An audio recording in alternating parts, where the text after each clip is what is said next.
Hello everyone, I am Reverend Gartlyn pastor of the Holistic Transformation Ministries at Louis. This is a branch work of the Calvary Road Deliverance Tabernacle under the umbrella of the Pentecostal Assemblies of the West Indies. I am also a special education teacher, having taught for 34 years of my life. Bridging the Gaps will be aired on the Tobago Inspirational Network every Saturday at 8 p.m. The program is expected to keep you at the edge of your seat. Join us as we deal with issues relating to the stages of early childhood to adolescence.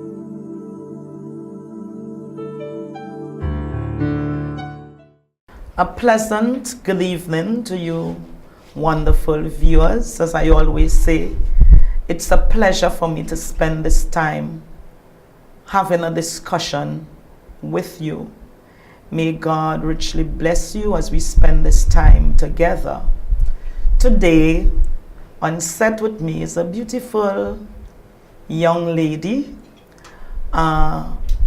This is the first time she's on set with me, and she just wants us to refer to her today as JL. Beautiful young woman of God, JL. And as you know, our intentions in this program is to bridge the gap. So it's always nice when we have young people with us. So we're going to have a discussion. We want to look today at the school from which she just came, and she's planning to re-enter. But I don't want to say everything about her. So I want to give her the opportunity to say hello to you and to just say a little thing about herself to you. Good evening, viewers. My name is JL Chance. It is indeed a pleasure to be on this show, to be able to have a discussion which can be impactful on our lives. Okay, and you heard how well she said that. Now today we want to look at, well, before we go there, I want us to understand that on previous program I was setting the tone for parents and caregivers and teachers, leaders. We needed just to understand that with God all things are possible. We needed to understand that God can do all things, and I like Philippians 4 and verse 13, which says, we can do all things through Christ who strengthens us. So we understand that in order for our charges to be successful and to fulfill their divine purposes, we need to get the help from God. So there must be a relationship with God. So that's the base, okay, of our conversations or discussions on this program. But today we want to look at school. We want to go back to the school. JL didn't come from school too long ago, and I think she's looking towards the school again. Like myself, I entered school, kindergarten at about 2.5 years, I was told. And up to today, I am still in school at this age. I'm not going to tell you where that is. I feel I look really good for that age. I'm not going to say anything about that. So I'm here with a young lady that is more than 20 years younger than I am. And we want to look at the school.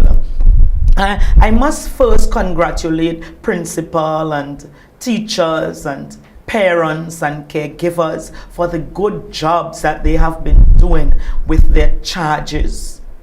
You know, their responsibility, a great responsibility of them is to mold minds. And it takes a lot of help from God to be able to achieve that. So there are some positives in our schools and there are some negatives. So we thank God for the positives, but we want to have a little discussion on some of the negatives, because we want to find a way in which we could assist in these areas. And in doing so, we want to be able to bridge the gap as it relates to generations. So JL, today we want to talk about achievers in school and underachievers. From your experience at school, in fact, what school did you attend? I attended the Bishop's High School as well as the Harmon Seventh-day Adventist. Okay. And what did you notice in your interactions with your friends and your peers and all those who entered the school as it relates to achievers and underachievers?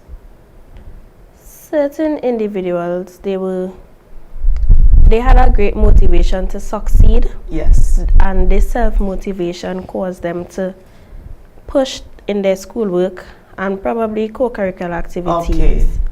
But there were some students who just settled for barely passing or not passing at all, and this sort of disrupted the system. So we had problems in the classroom. Okay, okay, very well said. Now I want us to be able to define an achiever. How might we define an achiever? And then, no, I'm not testing you. I want you to say what you think, and then I will give my feelings concerning it. An achiever. How do you see an achiever? How would you define an achiever? My definition of an achiever would be a person who excels in anything that they put their mind to. Okay. Okay. And if we're looking at academic achievement, it will mean that someone who is performing possibly above average in their mathematics and their language arts and whatever subject areas, and you rightly said in their co-curricular activities. Therefore, the underachiever would be someone who is not performing to his or her fullest potential. While you were at school, what did you notice in terms of the number of those that were achieving compared to those who were unachieving? In terms of the numbers, were there more children achieving, success or performing, to the highest potential, or they were more underachieving? What did you notice? Some in Bishop's High School, most of the children were achieving, overachieving, and there were the few that were underachieving. Okay, okay. And in Harmon's, well, because of the motivation, many of the students were achieving. Okay, okay. And I'm not going to comment on that because I don't want those teachers to be offended in any way, but congratulations to the teachers from Bishop's High School and from the Harmon's School of what's the right? Adventist. The Seventh-day Adventist School. It means that they're doing a good job. Now, myself, I as a special educator, one of the things that I have found is that we have a number of students in school. Yes, there are those who are achieving, right? But there are a number of those who are not achieving, who are underachieving. And one of the things that I remember at school, especially in our training, for teacher training, is that at the end of a test, any form of exam, we would place the children on a curve, the bell curve. I don't know if you know anything about it. By the way, JL is now training. She's in her first year training as a teacher training, her first year. So she will be familiar with some of what we are discussing. Yes, the children were placed on a curve. Most of the children will fall at the top of the bell curve, and then some will be at the right and some will be at the left. It therefore meant that most of the children in a particular class would be average, and then some will be over, achievers, and then we had some underachievers. My experience in the classroom, and I left the classroom in 2004, is that most of the children that I taught would be average. We had few underachievers, and then we had some overachievers.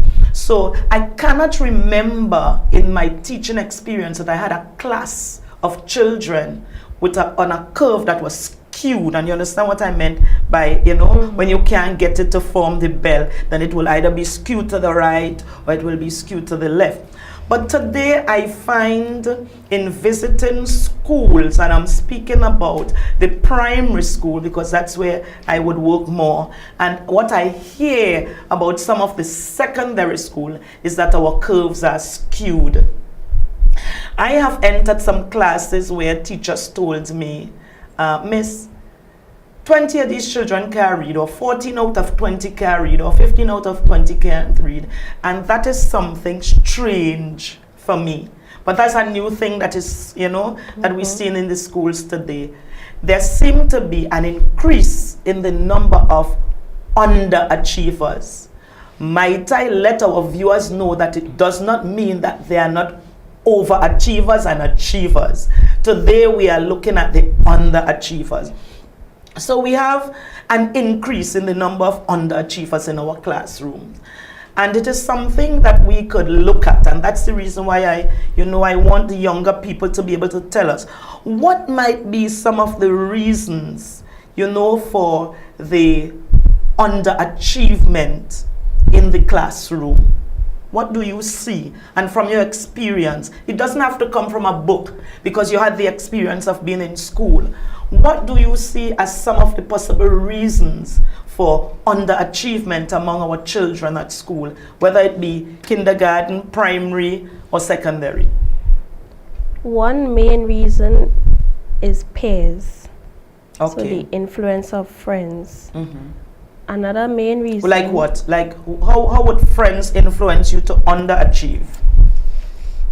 For instance, you might have a friend that has a challenge in a certain subject. Okay. And because he or she doesn't like that subject, he or she may influence you to skip class. Okay. Or give trouble in class, and this can cause you as the individual to miss out, and therefore you can underachieve in that subject area. Right. Because you lose interest. All right, yes. Right, so that will be peers. Do you have any other? Another one can be lack of support, parental support. Okay. Because, for instance, if the household does not focus solely on academics, then the child may not be receiving the support. All right. To the encouragement. Yes. So that can be another factor for underachievement. Okay, and I agree with that. If within the home, it is not a top priority, to achieve academically, or if there is nobody in the home that is academically inclined, then you may find that the child lacks the motivation, or the children lack the motivation. I want us to stick a pin there for a while. I want to talk about me for a while. It's always good to, give your experience. I was raised in Louis in the country. I always say I'm a country girl. And I'm the last child of my siblings. None of my siblings actually, went to university and that kind of thing, academics. All my brothers they are very brilliant in the area of like fixing cars, and they're excellent in that area. I had a sister who was a professional in cake making. I have another sister who is very good with, she was good at making clothes. She was brilliant. Is still brilliant, but she did a lot of sewing, and business-wise, she's very good because today she's excelling in business. I am the the one who did more of the book, might I say. My parents were not rich. They were, Louis is a place that is involved in a lot of agriculture. So they did a lot of planting and that kind of thing. But one of the things that I like to tell people is that although my parents were not able to do the work, they still motivated me to succeed.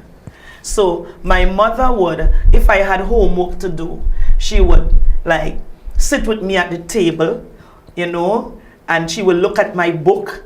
I am not sure whether she knew what was what was being done in the book or not. She was able to read, but I don't think that she was able to do the mathematics or the English language that I did. But she gave me all the support. My father as well. He made sure that he got everything for me to study. Even when I went on to secondary school and I was doing GCE in those days, it was GCE before CXE. I did a bit of CXE. GCE was now coming out, you know, and CXE was coming in. And she would wake me up on mornings because I prefer to study in the morning. And she would wake me up all 2 o'clock and she would get up too and she would be reading her Bible while I studied. Or she would tell me, write the questions for history and write the answers, and she was able to read. So she would ask me the questions and I would answer. You know, she provided that support.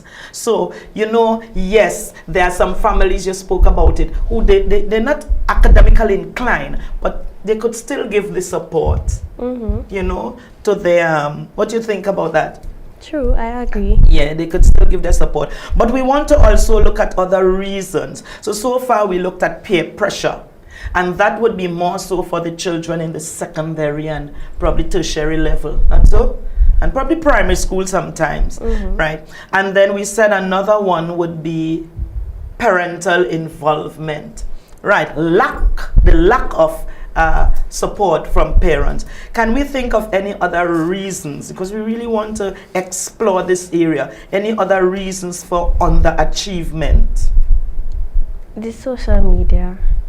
Cellular phone. I find you stayed long to say that one. Let's talk about that one longer. That is a huge distraction for students. Let's say it a little louder now. I don't think our viewers heard you. The social media is a huge distraction for students. Okay, explain social media. For those of us who may not understand where you're going, give us some ideas. You're talking about phone, right? Oh, the internet, right? Yes. Good, and the computer, right? So give us some of the names of the, you know. Facebook, Instagram, Snapchat, and all the rest, I cannot remember. WhatsApp and... Yes, WhatsApp. Lament on that for us as a youth. From my personal experience, the social media, it's like it has a hook on it for the young people. So no matter how hard you would try to get away from not checking your phone or messages, even while you're studying, they would say, okay, 5 minutes for cell phone and then all the rest for studying. Somewhere in between is like you're uneasy, you cannot function, and that for somebody that is studying or going to school, the cellular phone or social media could surely be a factor for underachieving because it distracts you. So when you're supposed to be studying, you're on the cell phone or you're scrolling through Facebook, liking pictures on Instagram. So that factor is number one, social media. No, I don't want you to be vexed with me because we are bridging the gap. You said it, right, viewers? You heard what she said? She said the cell phone, the internet, the tablet, that is a factor that could cause underachievement. Perhaps what we could look at there, because nothing is wrong with using those gadgets, but it's the amount of time that they spend on it. And also they can use it for research purposes, but they are so distracted with the things that have nothing to do with the curriculum that it could really prevent them from spending the time that they need to develop their skills academically. They could in fact, how I will put it is that they could waste a lot of time.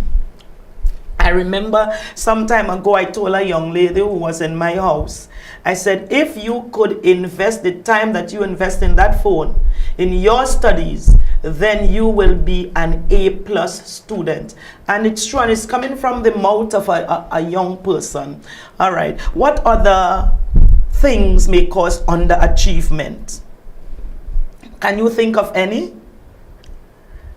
What about a teacher-pupil relationship? Tell me about that. Do you think that that could affect, you know, Yes, it can. Can you can we talk about it? Because I want to see if you saw it in your schools or if you experienced it. Again, speaking from personal experience, I did principles of business and I excelled in that subject area, mainly because I really liked the teacher. Okay. She took her time to make sure that we understood the work, and I decided that in order to show my gratitude, I would excel in the subject area. Okay. However, on the downside, I did history as well. But for some reason, I did not like the subject because of the teacher and the lack of enthusiasm that he distributed in the classroom. Okay. I did not underachieve, but I could have overachieved in that subject area if I had only had a better relationship with the teacher. So that is indeed a factor. All right. So what caused you to achieve? You said you didn't like it. Something about the teacher. I don't think that you personally didn't like him, but it was how he approached the subject and how he related with you. All right. So what caused you to achieve? The assistance of parents. All right. The support and the assistance greatly helped me to achieve in the subject area. All right. So then we could tie in parental support with that as well. So teacher-pupil relationship could cause underachievement, a negative one, you know, and also the parent and the child, because parents can help. You understand? Depending on the problem, parents can assist. So you had an experience of lack of motivation from the teacher, but in the home, you got the support. And that's a big area. If you're not getting support in the school and you're not getting support in the home, that could pose a serious problem for us. Very serious problem. And then there are other things that could create underachievement, because so far we looked at possibly the environment. We could refer to it as the environment. The home environment is important because you need positivity in the home, support from parents. You need financial support because you need to get your implements for school, your books, your stationery, that kind of thing. You know, you need prayer support. What else? You need financial support, prayer support. You need motivation. You need everything from within the home. You must be supported as a student. Okay? Although, might I say that there are those students who did not get the support, but they were determined to succeed. True. And those would sometimes be more or less rare cases. Right? So we looked at environment. The community too. Sometimes depending on the community that you are raised in and the amount of leeway that your parents give you, sometimes it could affect your achievement. Yes. Because there are some children who are able to go and line on the block, or they're able to go and line with friends, and they get involved in negative groups and experience negative peer pressure, and they don't spend the time at home doing their schoolwork, rather they're out liming. So environment is important. You talk about the social media relationship, but there are other things that may affect. What about heredity, your genes? There are some children who underachieve because of biological issues. Sometimes they may have been born with a problem, you know. They may have been developmental or intellectual delays, right? That too could cause underachievement. Sometimes too, JL, you were born in a family that, you know, when you look at it, you realize mother couldn't read, father couldn't read, brothers and sisters, right? So there are some problems that may be hereditary, not so?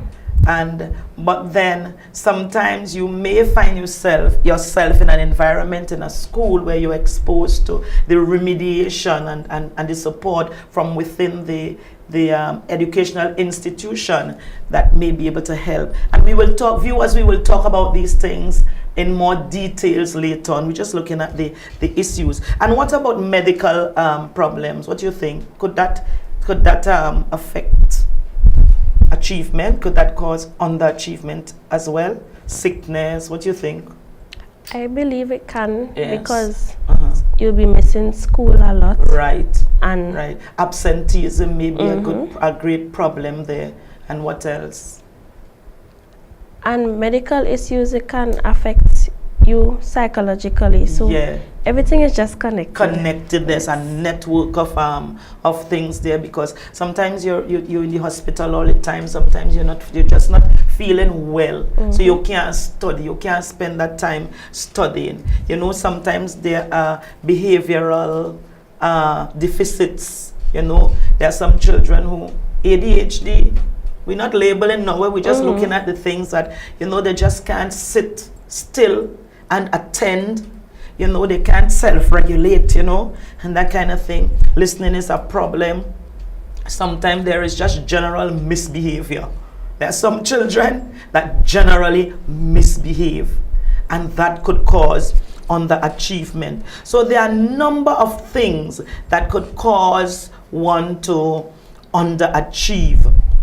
But I am wondering, as we come to the close of the session, how does academic performance, how do you think academic performance influences or affects behavior? And what am I asking? I'm asking, do you think there is a direct relationship to underachievement and indiscipline? Yes, You understand? I do. So let's talk about that for a while, and tell me based on your experience as well. Most times an overachiever has a great level of self-confidence and a high self-esteem. That's true. However, an underachiever, they may feel belittled. Yes. So they would act out or get involved in wrong activities to be able to fit in or take away attention from his or her underachievement. Couldn't be better said. I believe you. I've seen children in class that are not achieving, and they will do all kinds of things to get the attention away from their weakness. Sometimes they know that something is coming up and they just try to distract the class because they don't want that to take place. And you're quite true concerning that. So there very well might be a correlation between the two variables. And the two variables that we're looking at is indiscipline and underachievement. So if there is underachievement, then there may be indiscipline, maybe, right? There just might be indiscipline. And that may be one of the things that we have to look at. Or probably general misbehavior could cause underachievement. So it could probably go both ways. Now we have run out of time, but I wonder if I could get you to come another time for us to continue with the discussion.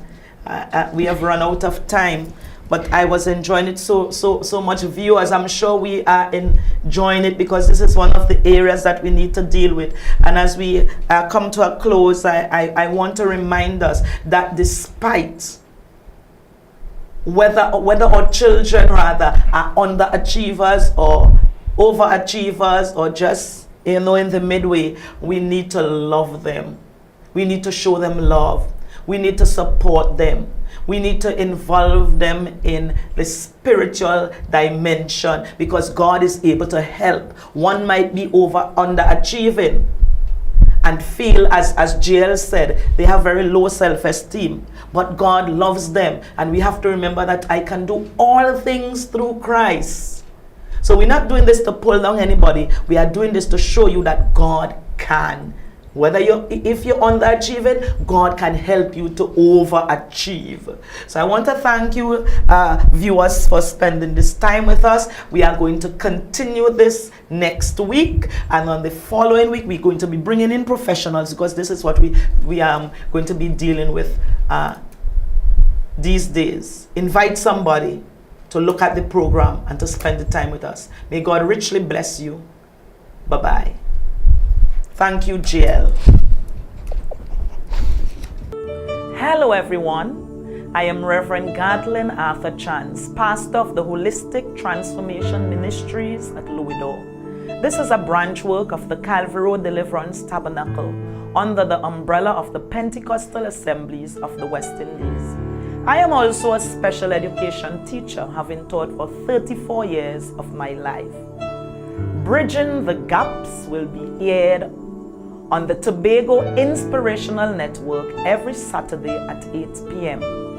The program is expected to keep you at the edge of your seat. Join us as we deal with issues relating to the stages of early childhood to adolescence.